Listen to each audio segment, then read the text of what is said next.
This is When the Fuck Did I Become Old, the fun, edgy and unapologetically honest podcast about the experiences of ageing, where, as the name suggests, nothing is off the table. And I'm your host, Jo Parker. And I'm Kev.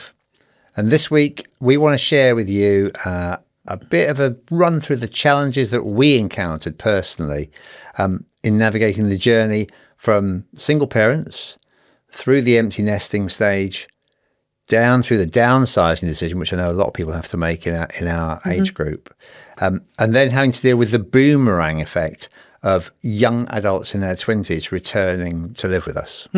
Yeah. Now, this has come about because we've actually had a very real event take place in our lives recently, and it's going to be even more real in about 2 or 3 days' time. Actually, tomorrow. Tomorrow, because each of us has an eldest child, which in the last few months has announced to us that they want to do a complete life reset. And not only do they want to change what they do with their lives, they want to change the country in which they do it. Yeah. And so as they navigate that change, both changing occupation and moving country, they both said, would it be all right if I could come live with you for a bit until I'm sorted? And so we said yes. We did. Obviously. And that's where the journey sort of started for us, because we started to sort of go through the mental process of saying, well, okay, fine, the kid's going to come live with us for a bit. How are we going to cope?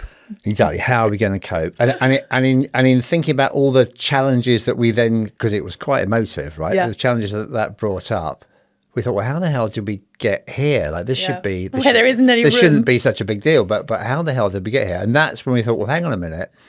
It's actually worth backtracking through that whole journey, because we've made a whole bunch of decisions on that journey. Based on having no children at which home. at the time seemed, well, all the way through the journey, we made decisions which at the time seemed right. Yeah. But have led us to a bit of a crunch point. Yeah. So we want to just sort of share some of that with you, because I think a lot of the things that we're going to talk about today absolutely going to resonate with people in various stages of their 50s and later. Well, yeah, a life. couple of weeks ago we had Rosie on, didn't we, who'd also was navigating the downsizing, shall I chuck my children out of home scenario as well. She had indeed. So- And we're going to go into this in a bit more detail and also start with kind of where did we start in terms of being single parents. Okay. So let's just kind of get into a little bit of that, right? If you think about this process of and obviously with nearly 50% of marriages ending in divorce, the concept of you being a single parent, not that rare these days, right? And also the other end of the scale, when the kids come back, actually that's becoming increasingly common, right? So at the moment, about 58% of kids that are 21 to 24 years old live at home with their parents. Wow. And then the 24 to 35s, the boomerang generation, about a third, 34%. Live at home. Return, they return home in that age range, in that 24 to 35 age range. I spotted an article in the Sunday Times recently, where it was in the home section, and I don't know whether you clocked it as well, but they were talking about the annexes at the bottom of the garden. They're now no longer just for Granny and Grampy. Grad annex. They are for your child coming back from university. So there's several university kids coming back, not having anywhere to go, but not living at home, but living in the annex at the bottom of the garden as well. So thankfully, we haven't got enough room for one of those. Thankfully, we haven't got an annex, but let's get back to the start of the journey. Yeah. So single parents. So let's talk about that, right? And I'll talk about my experiences, and you can share some of yours. So when I first got divorced and had to set myself up as a single parent and choose a home, it wasn't like some kind of perfect world scenario. So in the situation that you then find yourself in, on the cusp of a divorce and very real selling of the family house, all that kind of stuff. Where do I live next? You end up making, or I certainly ended up making, a bunch of decisions based on very, very short-termist and very pragmatic criteria. What were they? So it was all about how close am I to the school? My kids were still in, they were in prep. So they're in prep or junior school, as you would call it, right? So it was like, okay, I need to be close to school because I need to do a school run. Yeah. I need to be close to a train station because when I'm not doing the school run, I need to go to work. Yeah. I need to be close to their other parents because we're going to have to share custody and I'm going to have to drive them back and forth and blah, blah, blah. So that was that gave you a very, very specific set of logistics to try and fit into. You know, a house needs to be within those criteria. There were also a bunch of financial constraints because you don't necessarily exit a relationship with a shitload of cash, right? No. So there were a bunch of financial constraints about, well, okay, what assets do you get out of that divorce? How much money do you really have at that stage? Yeah. Can you get a mortgage on your own for whatever balance you're missing if you're going to buy a house? And then you got the whole issue of, well, am I bringing furniture from the other house, or do I have to furnish it from scratch? And how do I then budget and live just on my own without anybody else?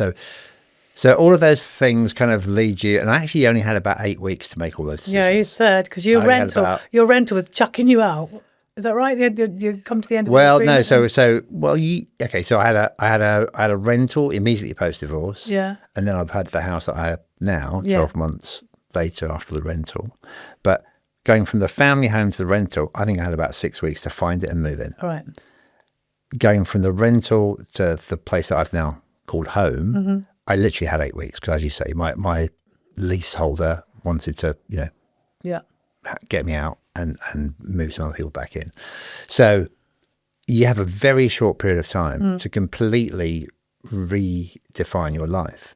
And somehow through all of that, do it in a way that creates stability for the kids. At that point in time, as a single parent, your motivation, one of your strong motivators is whatever I do here, I've got to create some sort of stability for the kids, maintain their routine.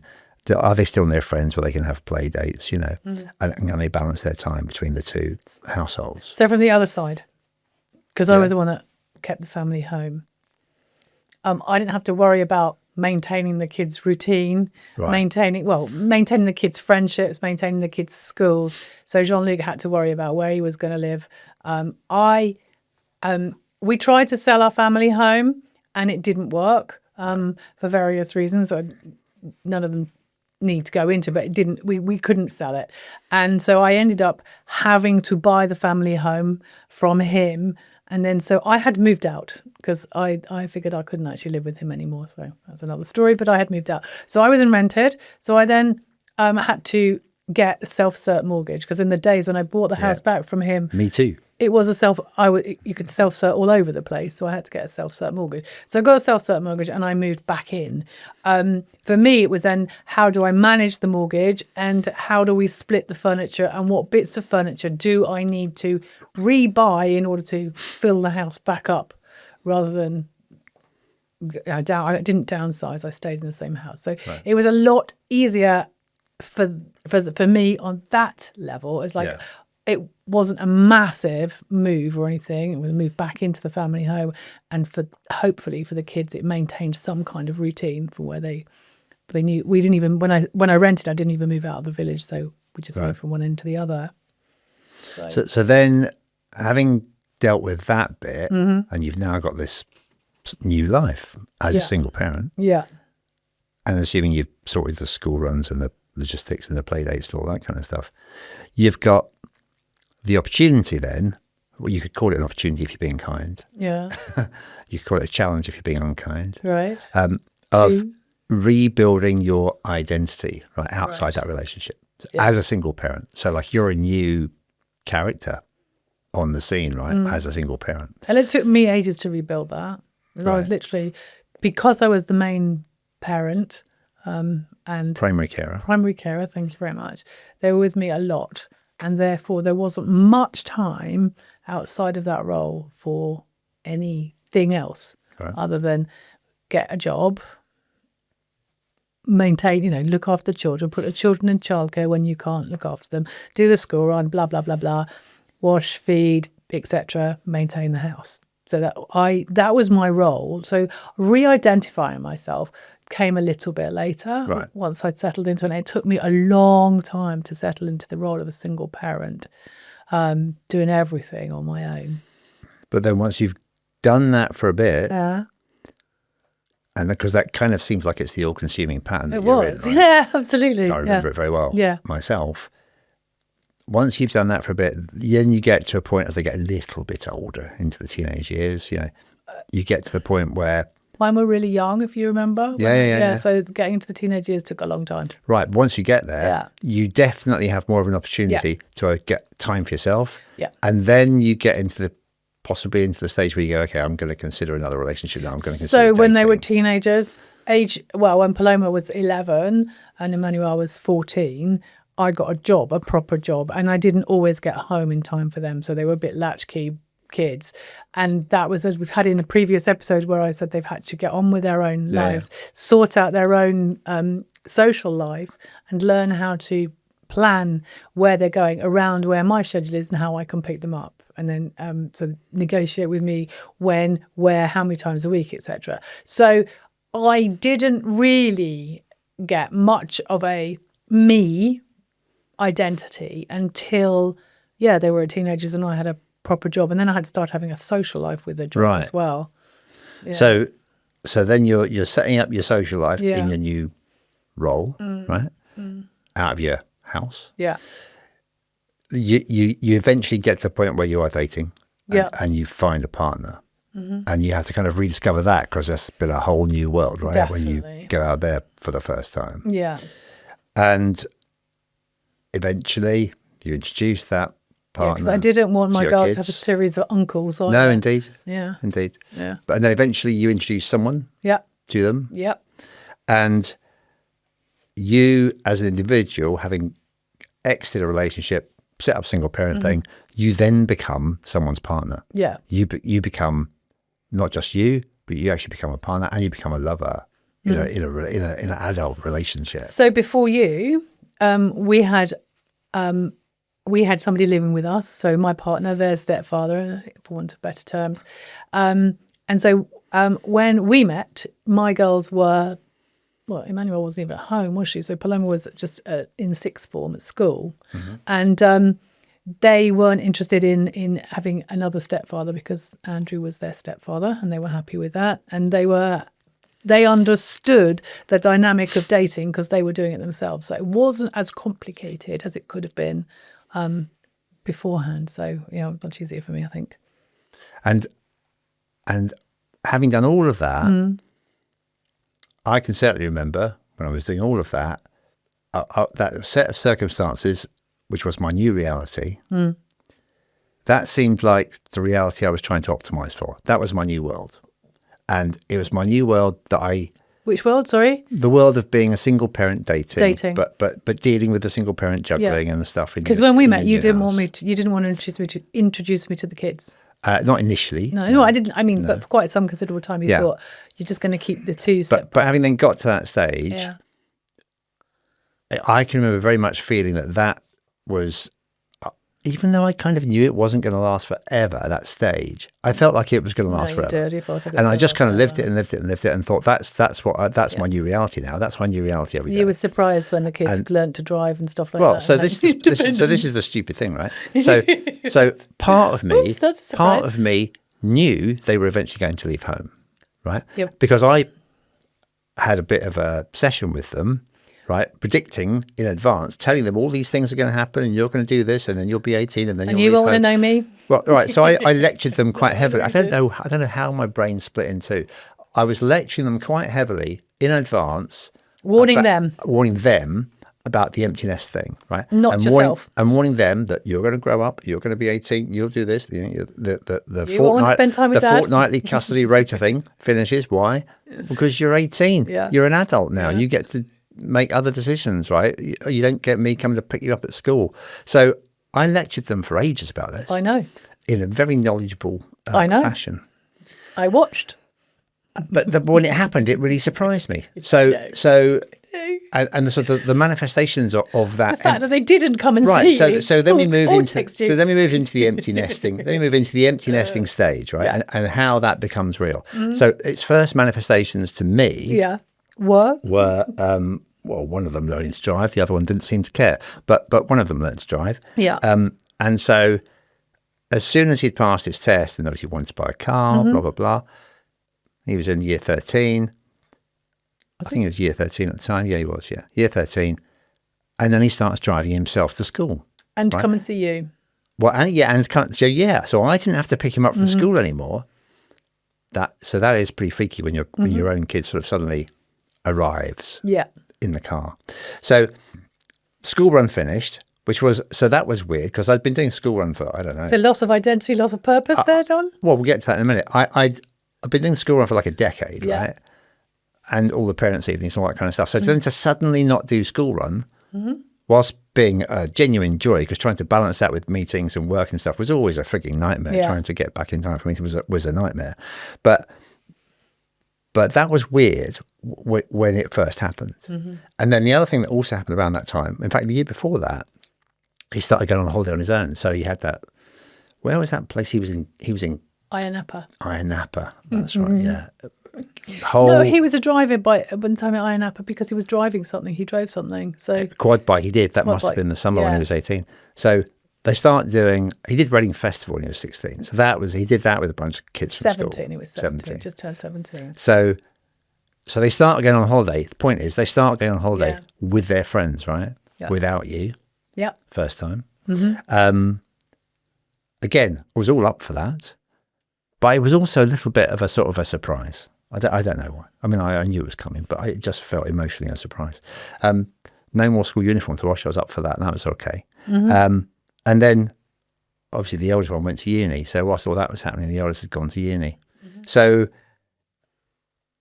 at that point, you really have not got a lot of parenting left to do. I think you suffered from empty nest more than I did. The reason I say that is because me and my girls, we used to not spending a lot, going backwards and forwards. So they would go away to their dads every other weekend. I wasn't the parent that they visited. I was the parent that they left. So, and I don't know why I didn't suffer from empty nest as much. I mean, of course, I miss them, but it wasn't like, oh, please stay. I lose my identity. It was like, yay, I've done this for so long by myself.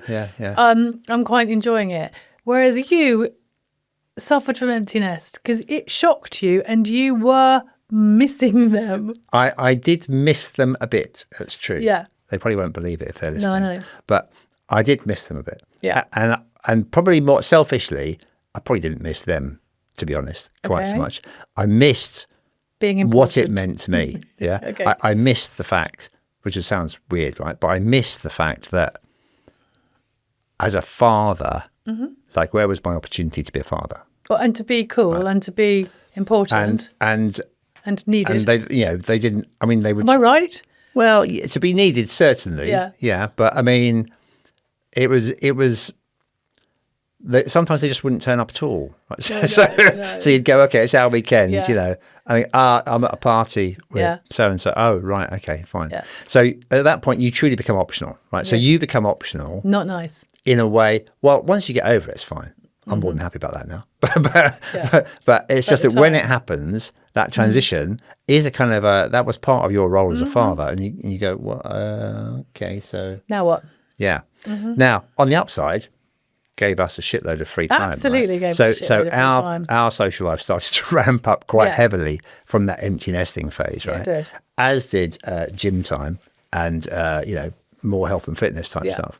So the empty nesting thing absolutely gave us a huge bunch of opportunities. And then once they've been gone a while and you've spent, we got to spend more time together because we didn't have to have the kids at weekends or my kids at weekends anymore. And so you start planning. Then you start going, well, that then moves to the downsize thing, right? Which is after you've done that for a bit. And again, the empty nesting thing, I never planned the downsize thing. Right, I never planned that we'd move in together. No, I know that. I mean, I don't know what you thought. I thought, but when we were 85, we'd still be commuting. I'd still be commuting from one place to another. Everything we've done, I just thought we'd do forever. So like when I had kids and I just thought I'd do that forever. Right. And then we had the empty nest phase briefly for like maybe a year and a half. And I just thought we'd have that forever. Right. And then a bunch of stuff changed. Right. Okay. I mean, it was post-COVID, I suppose, after that point in time, right? But a bunch of stuff had changed. Well, yeah. And but back to the downsizing, because then we made a decision, didn't we? Once your kids had left home Once one of them had left. Right. home. Well, so the downsizing decision was also based on finances as well as my finances. In the main, it was absolutely pointless in me paying a mortgage, paying council tax, keeping the house warm, because I was only there for about 2 nights a week, and the only reason I was there for 2 nights a week was so I could go to my gym. It was and I'd moved work, I'd moved my area with Fine Country estate agents. So again, just for the benefit of everybody else, we were in 2 houses. We were in 2 houses. In the empty nest phase, we were in 2 houses because we had our own houses where our own kids were at their own schools, blah, blah, blah, which were tens of miles apart. Yeah. And so we were genuinely living in different places because that was the constraint that the kids required when they were younger. Yeah. And also then having, as you say, 2 empty houses. You hadn't planned for anything other than dating. No. So then you go for a year or 2 of empty nesting where, as you say, we've got more time to spend together, apart from the fact we're 45 miles apart and have to keep driving to each other. And then you go, why are we doing this? Why are we doing this? And I'm spending more and more time at there had been because of the way the house was set up, certainly, well, both yours and mine, every kid had a bedroom, right? Yeah. So we kept all their bedrooms. And we all both had a spare room. We both had we had a spare room. Yeah. And we thought, well, we have to have that because the kids will come home. Yeah. Right? Now, but then actually none of them ever did. No. So your girls never really came home. No, not really. And I can remember when the eldest was away at university for his first year, he came home 3 times. Well, that's when we decided we were going to start the downsizing. Right. So when he went to university, which we thought would be for 3 years at least, 4 years, because he was doing a foundation. Yeah. We thought he'd be out of the house for 4 years. So having seen him 3 times in a year. Well, yeah. And the youngest had his own car and had started to disappear anyway. Yeah.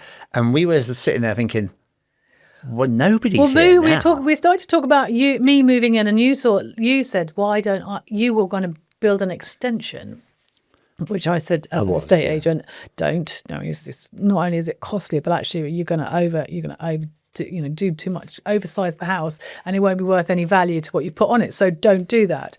So we then decided that it would be a good idea to take the smaller bedroom and make that into a dressing area and knock through the 2 bathrooms, which meant that we would leave Ethan, your youngest, without a bedroom. But we'd move him into Zach's room because we never saw Zach. Yeah. And if we did see Zach, it would only be once or twice in the summer holidays. And there was a spare room for if the girls stayed. Yeah. And then we invested quite a lot of money, and then it all went tits up. Right. Well, before we get to the tits up bit, so just on the decision of downsizing. So you go through, what happens is you go through the empty nest bit, right? You then fundamentally question why you're in a big house with a bunch of bedrooms. And why your partner's still living with you. While we were in 2 houses and not living together. So you go through a whole bunch of existential stuff about, why do I even live where I live? Oh, yes, because it used to be where the junior school was, blah, blah, blah. Not relevant for now. And why do I have so many bedrooms? Because does just it make 2 nights a year. Does it make financial sense to run 2 houses? No. Does it make practical sense for us to carry on driving between each other's houses? Should one of us move, and if so, which one? Or do we both move? No, we'd watched Emmanuel do that with her boyfriend from university, hadn't we? Where they had been together during university, and then she'd stayed in Brighton and he'd gone home, and neither of them really wanted to do that. And it happens. I mean, it happens at any age, but what was the point? And then both moving to midpoint where they knew nobody. So it'd be much better. However they decided that one would move to the other area. And because you still at that point were commuting into London, and you still are commuting into London, it made much more sense for you to be able to commute, which is like less than 20 minutes than an hour from East Grinstead, and sometimes the line doesn't run. So you go through those conversations, but then you also have to go through a relationship conversation. Right? You do. Because at that point in time, if you do move in together, then you're having conversations about, well, actually, where are we going? Right, as a relationship, right? And have you decided where we're going yet? Well, I'm still trying to work it out. And is this that's nice, having left my whole life and come and is this an investment that we can make in each other, right?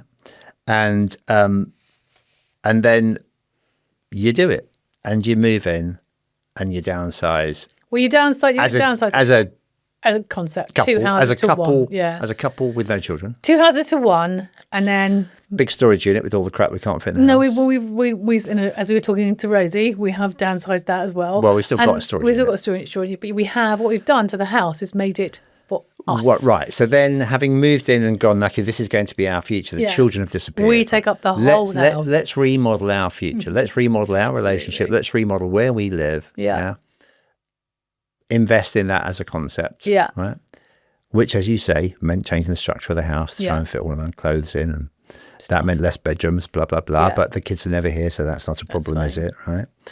Although there was a little bit of guilt on my part and a bit of anxiety on my part about knocking Ethan's bedroom through, because I was like, oh shit, I'm still in his bedroom. So I felt super guilty about it. But then at the time they weren't there, right? So you kind of go, well, okay, well they're not here, so we don't need to worry about this. And that's where we thought, only that, we not only downsized physically, but we downsized emotionally. So we started to live as a couple without children at home, without any responsibility. It wasn't it wasn't just a physical, I've got my clothes in here and you've got your clothes in here, and then actually you've moved into the spare room. We aren't in the boys' bedroom at all now, are we? We were, but we're not anymore. So, and then we've got, we've got a shared office space, and so everything was physical, but it was an emotional one as well, because you and I no longer needed to be parents, active parents, having kids at the weekend, so we could do whatever we wanted, whenever we wanted. So we have had quite and we've developed our life. I would argue, for the last couple of years. Because we haven't had to worry about children at home. We go out a lot, we go to gigs, we go to the gym a lot together. We do. Developed a new social circle post-children. I mean, that's the other thing as well. Absolutely. When the kids were at school, some of the social circle was legacy parents, right? Legacy parents from school, friends of the kids, blah, blah, blah, blah, blah. Well, that's all gone. Yeah. Right? So we have got a new bunch of people now. We do, yeah. Nothing to do with school or indeed kids. And in fact, most of them don't have kids. Some of them are because they're younger than us. but yeah, so we do. So it was an emotional shift as well, sweetheart. It wasn't just, we've knocked through on tough titties, you're going to have to share our bedroom. Right. Because we did actually make that decision based on the fact that once all the children had left home, we were really going to struggle living in a house, for one, with two adults, but for 2 nights a year when they might come home at Christmas together, and actually subsequently haven't been at Christmas and together. To make life even worse on that downsizing for two option, most recently, sold the Defender. Oh yeah. Got an Aston Martin. Yeah, can't get How four ridiculous. adults. Can't get 4 adults in a Polo. Got a 2-seat car, thinking we don't need to worry about this anymore. Yeah.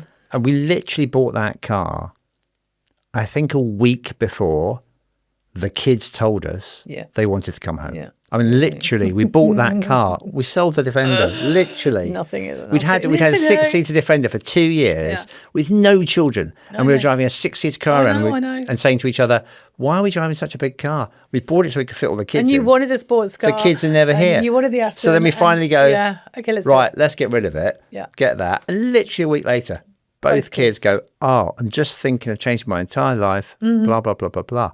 Now. So the thing I keep returning to here is that every single state of affairs I find myself in, I seem to think is going to last forever and is never going to change. Yeah.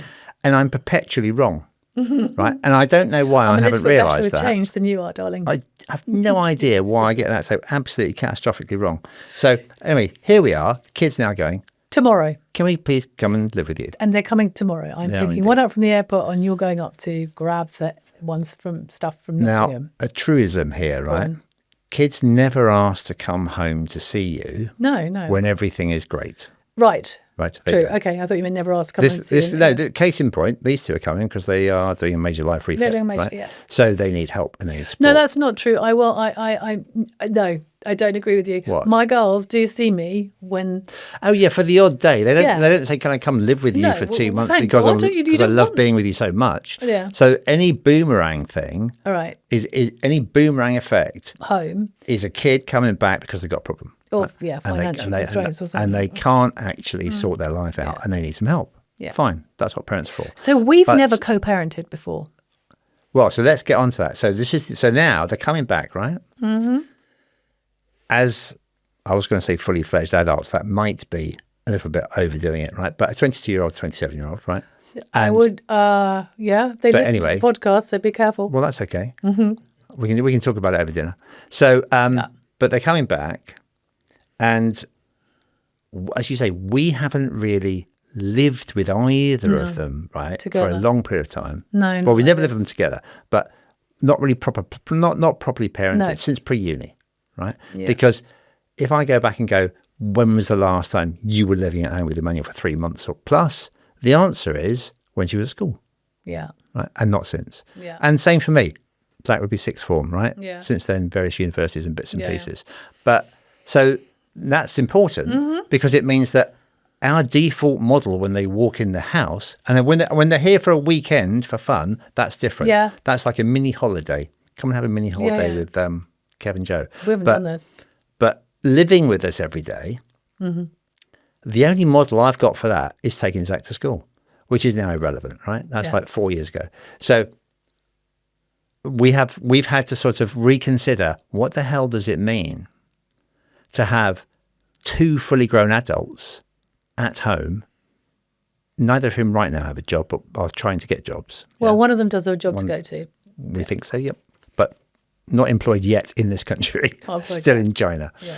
So, so we don't have a model for that, right? And as you say, not every kid has a bedroom now. We've got enough rooms in the house for those 2. Yeah.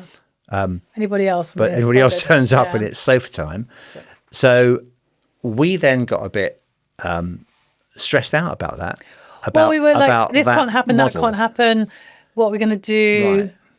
We can't sunbathe naked in the back garden, those kind of things, if we wanted to. It's not been warm enough, so that's no, it's fine. But all of those kind of things that are like, actually, you have to think about it. Because sometimes when I'm not sleeping, I do wander out of the bedroom into a spare room. I can't do that. No, I can't do that.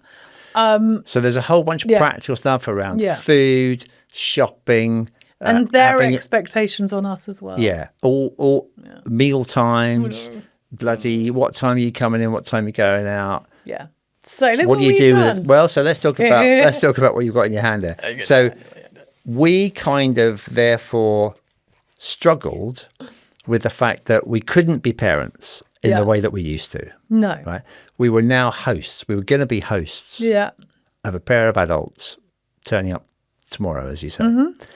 And we were like, I don't know how you do that, and how are we going to survive with strangers in the house? Yeah, right, touching things, doing things, and moving things, and like that's not where I left it because somebody's moved it. So it got so angsty. We ended up writing house rules on Sunday, a whole document in Word of house rules. Which we managed to squish into 2 pages because you actually had it in 3. I did. And we were like, we're going to have house rules because these are all the silent things that in the back of our heads. We're like, oh shit, what if they do that? What if they do that? So what's the one thing that was really worrying you and you wrote down on this? Because I know mine was the dishwasher. Yeah, yours. I don't know why you were so angsty. Oh my God. I can't stand people putting things that go in the dishwasher on the side. You did that today, by the way. If we've got house rules, you've got to do that. You put your breakfast stuff on the side, didn't put it in the dishwasher. It's like the Michael McIntyre sketch from his wife saying, no, but you're supposed to put, in here it says, put dirty dishes straight into the dishwasher. Yes. And then some people, who will be nameless, kind of rinse their stuff and don't put it in the dishwasher and leave it on the side. So it's all of that stuff. It's like I want everything straight in the dishwasher so there's nothing on the surface. So I wrote quite a lot of those rules. So when you say to me which one's my most important one, I really don't know because I literally brain farted like an entire page of A4. Yeah, they include don't do this, don't do that. They do include get up, get dressed, make your bed, and get out of the house once a day. They do. They also don't slam the front door. Yeah. What was the thing I said? Don't ever, something in bold. Don't do this ever. I can't remember what it was. But, do not put any hot pan or baking tray on the worktop ever. Yeah. Use a chopping board. I did, yeah. Yeah. That's fair enough. So that was a bit stressy. Yeah. But, and there's obviously, if you run out of toilet roll, there's that one. Yeah. Or it's if you run out of anything, don't, for fuck's sake, because that a lot of children do. Don't put empty packages back in the fridge or in a cupboard. Yeah. My kids used to do that once. when they were younger, finish off something, put it back in the cupboard rather than tell us that it's empty, and then we go to find it gone. Got a list. So yeah, it is those kind of things you have to sit down and think, how would we like somebody to live with us? Somebody being an adult rather than somebody being a child. And we should talk about the money thing, because the money thing is a big problem for some people. Yeah. We've chosen a different way around it. But because we think we're only housing them temporarily, right, short term, less than 2 months, worst case scenario for one of them, and less than 1 month for the other, we think. Yeah. So because it's only short term, we've chosen to say, don't worry about the money. The financial contribution to the household, not necessary, right? Because we understand the life transition that you're going through. Yeah. And we're here to facilitate that for you, right? So let's not get stressed out by the money, right? But we ask you to do things about your life transition. Yeah. Right. So each of your life transitions is different, but you've got to do things to advance that, whether that be sorting out your travel or your accommodation or getting a job or whatever the thing is. You've got to be doing those things, and you've got to be doing something towards that every day. Yeah. Right. Don't just sit on your ass doing nothing. That would wind me up. So we're here to support that life transition. We're not here for you to do fuck all. Yeah. So that's the deal. Yeah. And consequently, money's off the table. Yeah. Now, some people, if it's a much longer arrangement than this, clearly people are going to go, well, I can't just, feed and house people for nothing. It's, But not only that, so some people will have to get into some sort of token rent scheme or something like that. There are some parents that actually have decided that they're going to charge their kids rent and then save that money for them for a deposit, stuff like that. And my mum did that for me, actually. My first year out of uni, a long time ago, first year out of uni, I went home to my own bedroom. She charged you rent? She charged me rent, right? She saved it for you? And she saved it for me, right? And then that went towards my deposit for my first flat when about a year and a half later, I bought a flat with a mate from uni. Lovely. But yeah, so that's totally, that's a common sort of model that a lot of people do. Yeah. But this whole thing about host versus partner, I think is going to be a really delicate... Host versus partner? Sorry, host versus parent. Host versus parent is going to be a really challenging thing, I think, for us to negotiate, right? Definitely. Because they're there every day. Yeah. And we have said things in the house rules like, because, we work, I'm out of the house at 7 in the morning, right? So it's like, breakfast, that's yours. Make it, eat it, clean it up. Yeah. Lunch, that's yours too. I'm not here. Yeah. Breakfast and bedtime, and go to bed by midnight because we work. Yeah, because we need to get some sleep. Absolutely. And then your dinner is when we come home from the gym, right? Well, so whenever we come home from the gym, that's when we're cooking dinner. If you want it some other time, make it yourself, eat it, clean it up, put it away. So there's a whole bunch of stuff there, and they don't know this is coming. No, they don't know this is coming. And we've never done this before. We've never, ever had any kind of written down rules or anything. When this goes out, my Emmanuel will be flying home from China. So unless she picks this up before she flies home, which is highly likely, this goes out and then they arrive tomorrow from this episode. Yeah. She might hear this. And when this goes out, I'm picking up a van in order to move Zach lock, stock and barrel down from Nottingham the next day. So watch this space. It's a biggie, and I think they're going to be a bit shocked. Actually, I think they might want to decide. Well, they might decide they're going to move out and go and live with their other parent. I have had a pair of bespoke key rings made with their names on. That's the love, you see. And, you get a set of keys each with their name on. That's great. That's their gift. But the whole house rules, the whole relationship and how that, I don't know, that's going to be interesting. Like, I think that really is going to be a challenge for us. Yeah, it is. We'll report back. But we'll let you know how that goes. So give us a couple of months. So this boomerang thing, we're about to enter the boomerang zone. Yeah, we are. I don't know how we're going to do. We'll find out. We'll let you know. Hopefully, it'll all go swimmingly. But you can never tell, can you? You never know. Anyway, so that was our journey. Yeah. That was our journey. To date. Single parents, downsizing, empty nesting. Oh shit, the kids are back. Yeah. And some of the challenges that we have anticipating. Observed, and we're anticipating. We'll let you know. We'll report back on whether or not it did actually happen. So I hope some of that resonated for you guys, and we'll be back next week with something else. Cheers.